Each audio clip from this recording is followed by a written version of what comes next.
So hi everybody and welcome back. This is our Unreal Engine 5 tutorial series for absolute beginners. This is video 78 and in this video we continue with our sequencer and create a second shot and a master and mix them up. So let's get started. First of all, let's create a second shot. So what we have to do is just to create a second shot is we want copy the first one which we created. That was in my case this one. I duplicate this, so I duplicate this one, and it is already called shot 3 in my case because I have already created a second shot here. That's okay, and then you can save it. And why we are duplicating the reason why we are duplicating this one is I want not set up again the character. So what I mean with that is if you make, for example, a new sequence, you have to set up all the things which we have here. In my case, no, I need this character. I won't use this, but all other things I can set up from scratch, for example, the camera and so on. So this character is the only thing why I have duplicated it. And now I add a new camera. And while I'm adding a new camera, you see it adds automatically this camera cuts, that's okay, and this camera actor.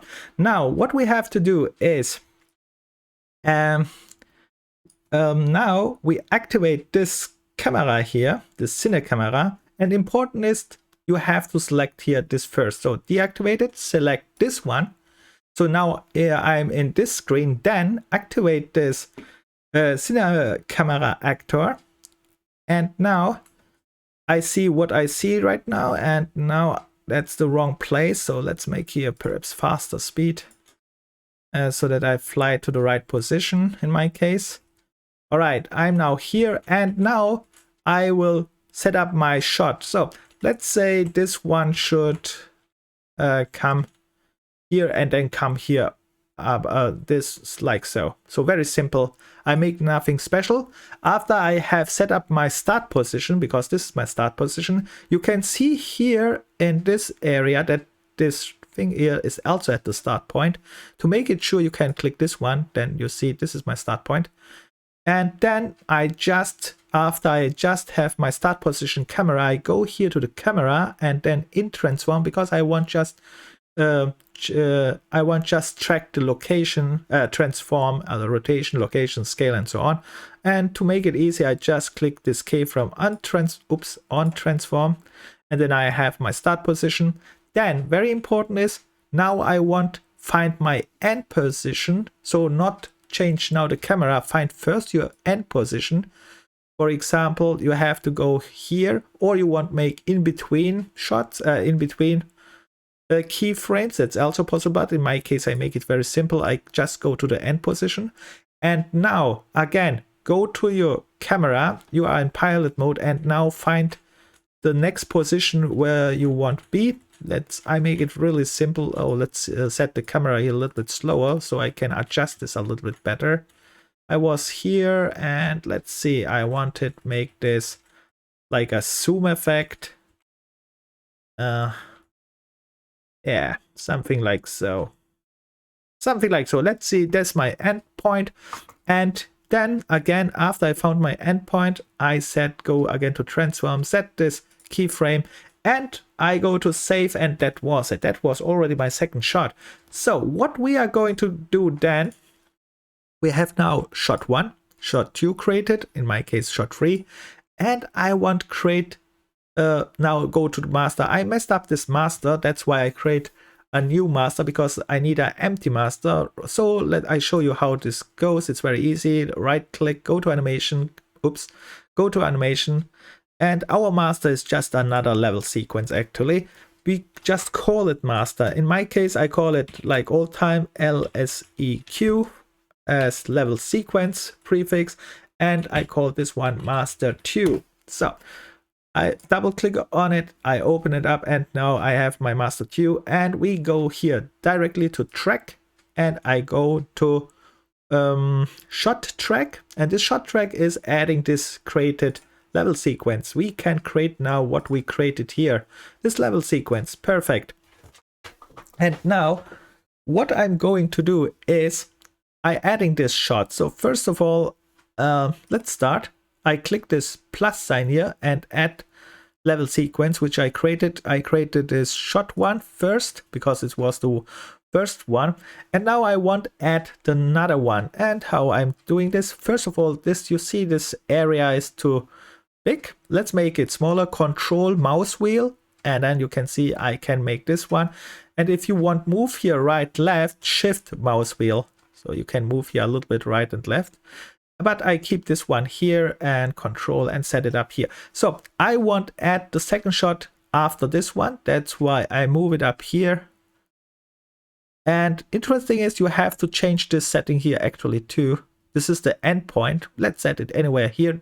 This is manually. Normally you can find here a setup which makes automatically for you. You have to read the documentation for that.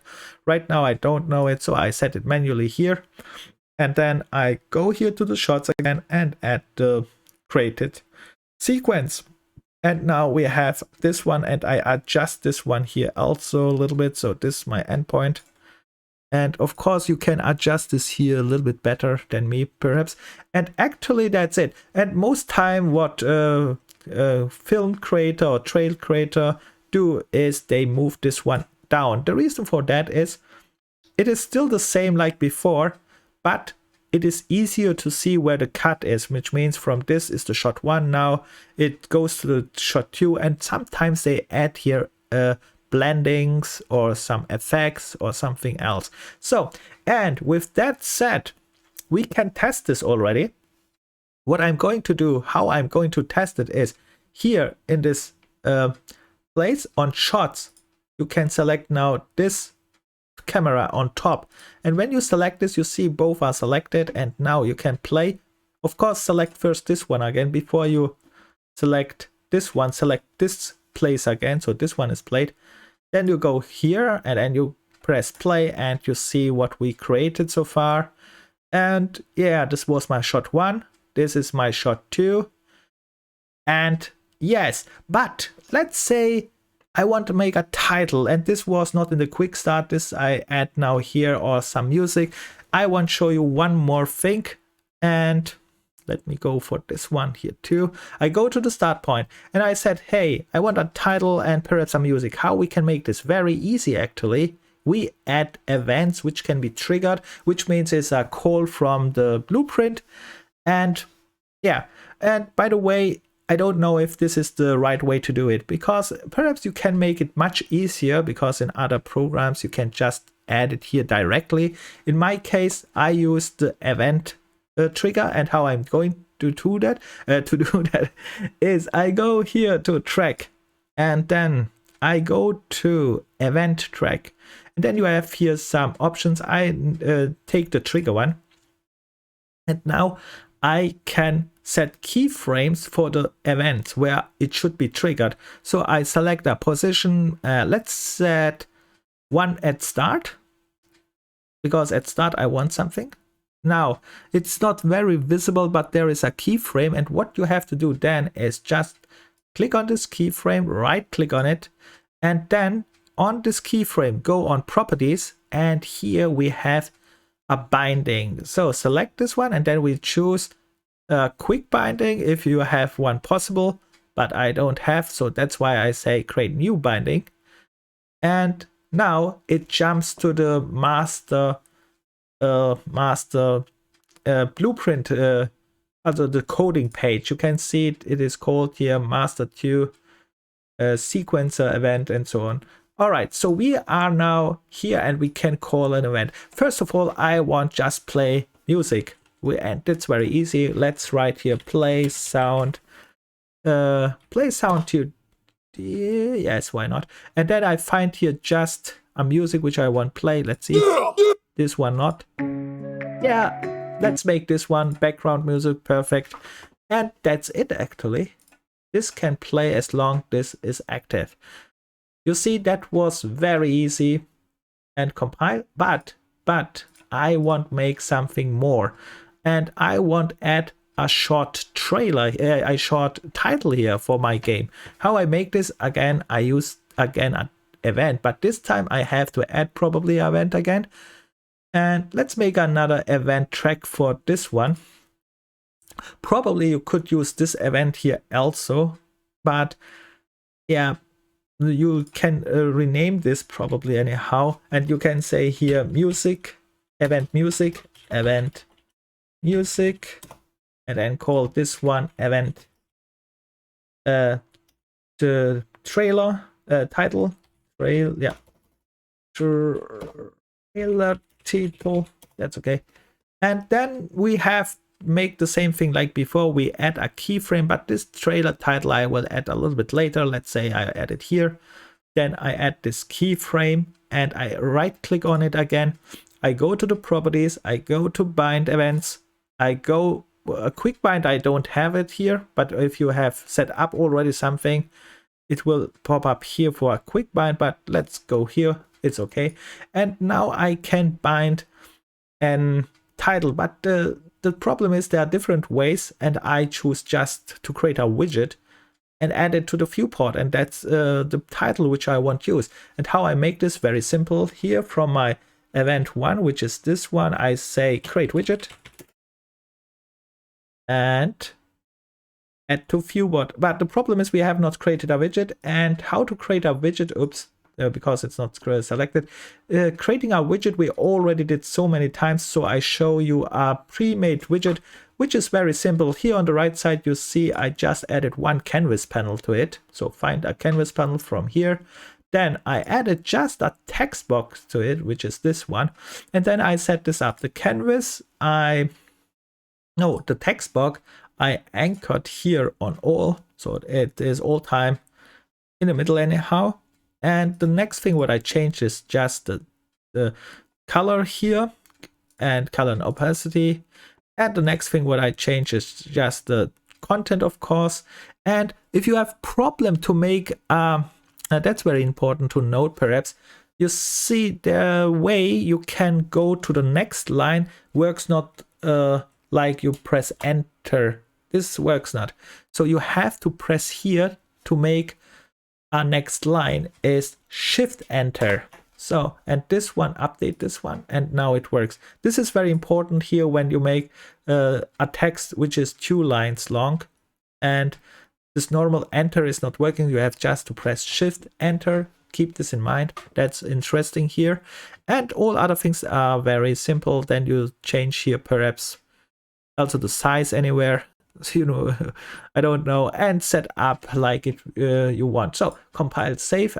We have created a widget, and then I add this widget here. So back to my sequencer event, sequencer events here in this code. Here you set up now this created widget and just add it to the viewport. Add to viewport, and this one is standard all time. When you add it to the viewport or the split screen, what you need depends. Then we have added it. So this thing will be added to our visual. But here, very important note, when you play here this one, so select here the master one here again, and we play this, we see nothing. And the reason for, first of all, the reason is that I have not even selected it. First select this one, the screen here, select this pilot mode, then go here, and now when we start this one, you will see we see nothing here. And the reason for that, this is an event which is triggered but not visual right now. All right, so keep this in mind, it is still there. And the same goes for the music as well. And I don't know if I have set it looping or repeating, but later we can check this one. But there's one more thing what I have to do. I want not play the title here all long later. So I want make it disappear, and which means we just remove this widget. But we have to create for this also an event, which we learned now how to do. We go to the place where we want to remove it. I say I want to remove it before the character appears, like here anywhere. Let's do it here. Add a keyframe. We have the keyframe, right click on it, go to properties, go to event binding, create a new binding, and you see we are again at the same place where we were before. And this one is for the event 2 in this list because it started with 0. And then you can remove this widget here from the viewport. There is something like You can promote this one to variable and use the node remove from parent, for example.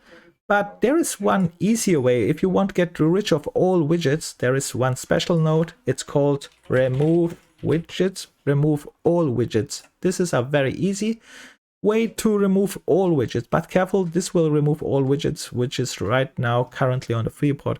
And this other version, which I showed you here, remove from parent, is specialized to remove only one widget which you added to the viewport. For example, the viewport is right now the parent of this one, where parent means is attached to. That's why they call it parent.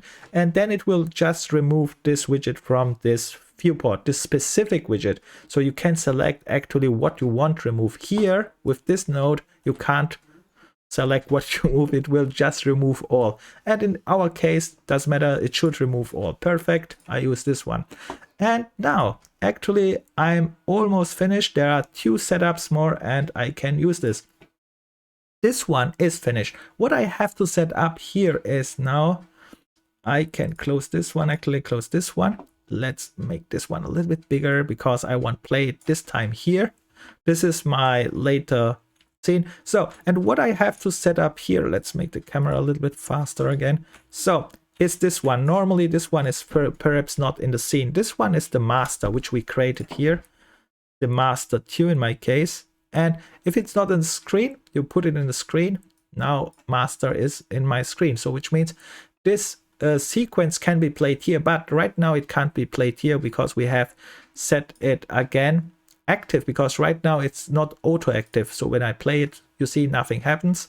So what we do is we select our master, press F so it's selected, go to the details panel, type in auto, you just find playback and then autoplay. So it should start automatically when we press play. That's perfect. Then I press here and we see it already, but we see still a problem, but it worked anyhow. The problem was there was the widget from my character. Right, for this demonstration, of course, you can deactivate it and activate the character for this purpose later in different ways, but in my case, I make just a quick fix and say the character can't play at start. There is no player character. And with that said, we can test this one more time. So here we have Barbarous the King, title is gone, music is active, and here are my cutscenes. That is not perfect, but yes. And because the reason why it shows later no character is because I have deactivated it. That was probably not perfect, but yeah. Let's see. Normally it will go on to the game character because this one works also for cutscenes and you see the remove all widgets work there. And after you see remove all widget, perhaps we should make here at begin play one more event for remove all widgets, so that even my character widgets are not shown, but later you have to activate it. Perhaps you have to find their other solution, but I think all that what I wanted to show you in this little demonstration you saw, it was just creating a shot, mixing it in the master, adding events to trigger text, music, and you can trigger much more like particle effects and more things, animations and so on. Like in this documentation page here, you can create full movies. Of course, they make here a higher quality movie. You see this sample project which you can download, and they show it how to make it professional. What I showed you was just QuickStart, and that's it. With that said, if you have any questions, ask in the comments, and if you have any complaints, write in the comments, and bye for now.